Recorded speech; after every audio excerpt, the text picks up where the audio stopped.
नमस्कार दोस्तों, आज हम जानेंगे अष्टक वर्ग के बारे में। बिल्कुल सरल विधि से अष्टक वर्ग के बारे में हम लोग जानेंगे। पहला विषय यही आता है कि अष्टक वर्ग क्या होता है। ग्रह तो 9 होते हैं, लेकिन 2 छाया ग्रहों को छोड़ के बाकी 7 ग्रह प्लस 1 आपका लग्न, ये मिलाकर अष्टक वर्ग होता है। अष्टक वर्ग का यही परिचय है। अब अष्टक वर्ग में तो अंकों की गणना की जाती है। कितना अंक होने से, किस घर में कितना अंक होने से शुभ फल, किस घर में कितना अंक होने से अशुभ फल प्राप्त होते हैं। तो इसमें एक यही आता है मिनिमम 28। मिनिमम जिस घर में 28 हो उस घर में शुभ और 30 को श्रेष्ठ माना जाता है। यानी कि मान लीजिए किसी घर में 25 हो तो उसको,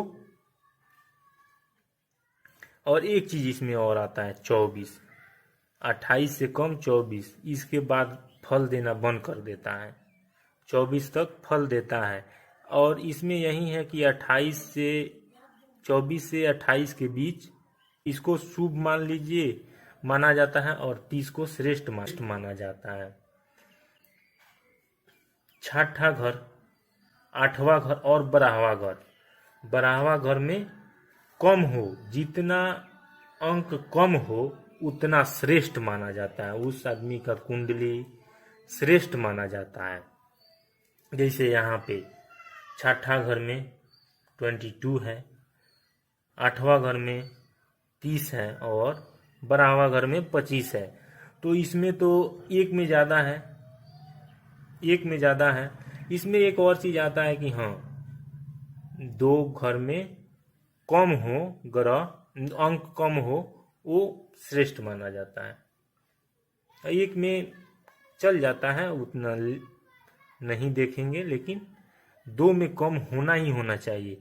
अब ये मैंने ले लिया है दूसरे किसी का, ताकि आप लोगों को हम समझा सकें।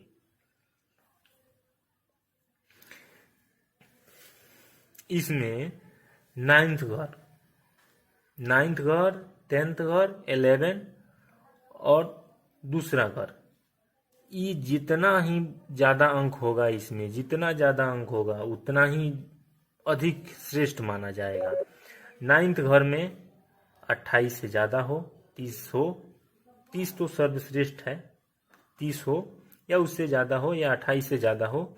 इससे ये होता है कि लाभ घर देखा, एक भाग्य घर देखा जाता है। जितने ज्यादा रहेगा उतने उस व्यक्ति का भाग्य ज्यादा साथ देगा। 10वां घर में कर्म घर, कर्म ये दर्शाता है कि अगर अधिक हुआ तो 11वां घर की अपेक्षा 10वां घर अधिक हुआ तो कर्म करा के लाभ देगा। अगर 11वां घर ज्यादा हुआ और 10वां घर कम हुआ तो आदमी कर्म कम करेगा, लेकिन उसकी अपेक्षा ज्यादा फायदा होगा इसको, इस जातक के आदमी को ज्यादा फायदा होगा। यही इसमें 32 है, यानी कि कर्म ज्यादा करना पड़ेगा। और 11वां घर में 27 है, उसकी अपेक्षा जितना कर्म होगा उसकी अपेक्षा रिजल्ट में आमदनी जो है वो कम होगी। और उसकी अपेक्षा खर्च, 12वां घर खर्च को दर्शाता है। तो यही मैंने एक बार बोला भी था कि 6ठा, 8वां और 12वां ये जितने कम होगा उतने ठीक रहेगा। तो ये तो 25 है, यानी कि 27 है, ये 27 घर है, अंक है। तो 27 से थोड़ा कम 25 है, यानी कि खर्च अगर मान लेते हैं कि जितना कमी नहीं होगा, थोड़ा छोड़ के बाकी खर्च हो जाएगा। और ये दूसरा घर है बचत घर, पैसा कितना हुआ उसको बचाने वाला। तो इसमें तो यही दिख रहा है कि 35 है तो बचत ज्यादा होगा, लेकिन खर्च भी होगा। चौथा घर, चौथा घर से हम लोग यही देखते हैं कि भूमि, वाहन, इसी सब का सुख मिलता है चौथा घर से।